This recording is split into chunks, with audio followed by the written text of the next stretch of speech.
जी बिस्मिल्लाहिर्रहमानिर्रहीम। स्टूडेंट्स अस्सलाम वालेकुम। मैं हूं advocate Waqar Ahmad Faridi, Republic Law Academy cyber से आपसे मुखातिब हूं। स्टूडेंट्स आज हम जो टेंस करेंगे वो करेंगे जी आज प्रेजेंट कंटिन्यूस टेंस।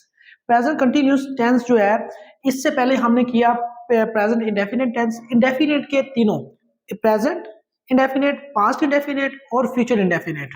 तो आज हम करते हैं प्रेजेंट कंटिन्यूस टेंस। इससे पहले मैंने आपको बताया था कि जो वक्त होता है वो तीन तरह का होता है, प्रेजेंट होता है, पास्ट होता है, फ्यूचर होता है। देखिए, इनडेफिनेट को हमने प्रेजेंट के साथ मिलाया था तो प्रेजेंट डेफिनेट हो गया, फिर उसका पास्ट इंडेफिनेट किया, फिर उसका फ्यूचर इंडेफिनेट किया। अब हम करेंगे कंटिन्यूस का। तीन टेंसेस हमने कर लिए थे, अब हम करते हैं कंटिन्यूस। कंटिन्यूस का प्रेजेंट करेंगे और उसके बाद हम करेंगे कंटिन्यूस का प्रेजेंट करने के बाद कंटिन्यूस का प्रेजेंट करेंगे पहले, ठीक है ना। उसके बाद कंटिन्यूस का पास्ट करेंगे और कंटिन्यूस का फ्यूचर करेंगे। आज जो हमारा टेंस है वो ये है कि प्रेजेंट कंटिन्यूस टेंस। प्रेजेंट का मतलब होता है मौजूदा, हाजिर, जो हाजिर हो, इस वक्त मौजूद। मैं आपके साथ बोल रहा हूं, ये हाजिर है, ये प्रेजेंट है, ठीक है।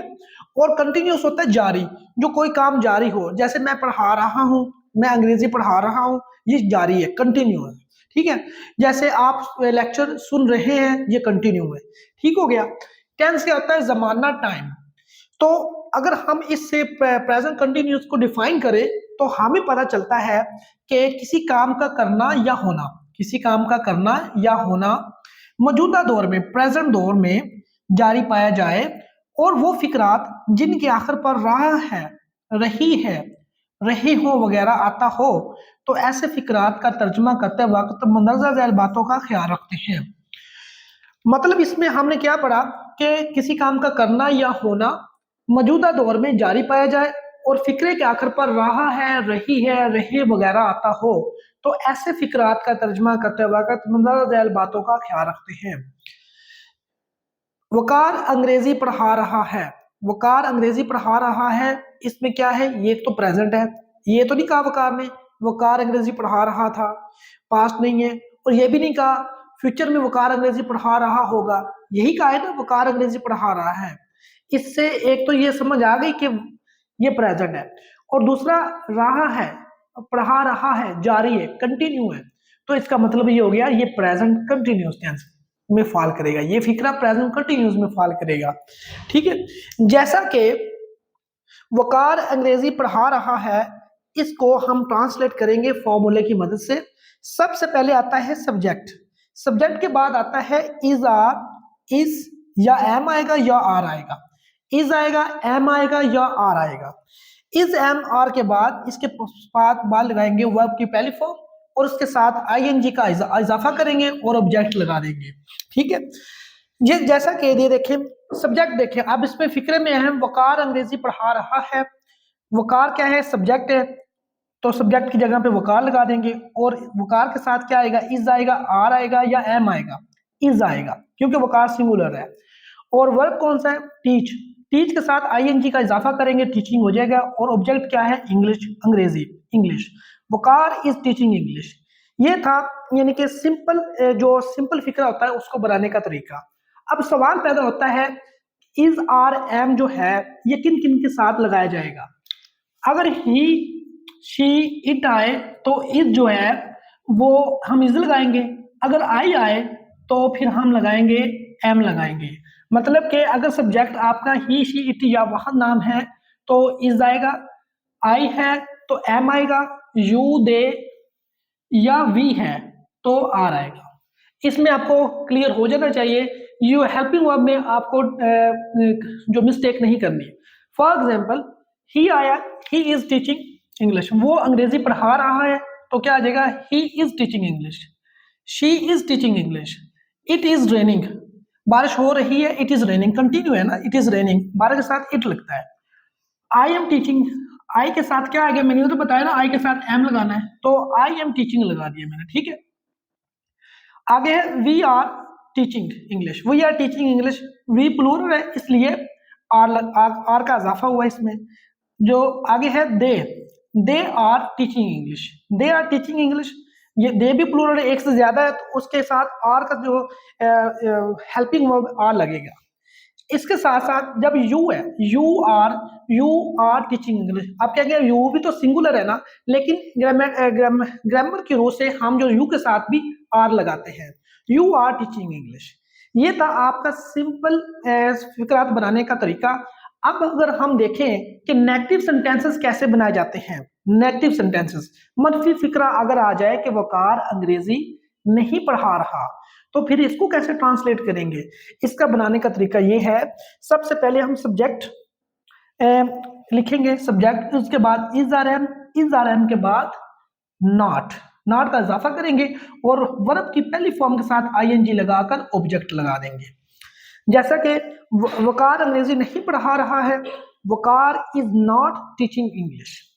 बिल्कुल इसी तरह आगे मैंने एग्जांपल्स दी हुई हैं, दे वो अंग्रेजी नहीं पढ़ा रहे हैं, they are not teaching English, we are not playing football, you are not making a noise, तुम शोर नहीं कर रहे हो, I am not speaking English, मैं इंग्लिश नहीं बोल रहा हूँ, she is not making bread, वो रोटी नहीं पका रही है, he is not working hard, वो मेहनत नहीं कर रहा है।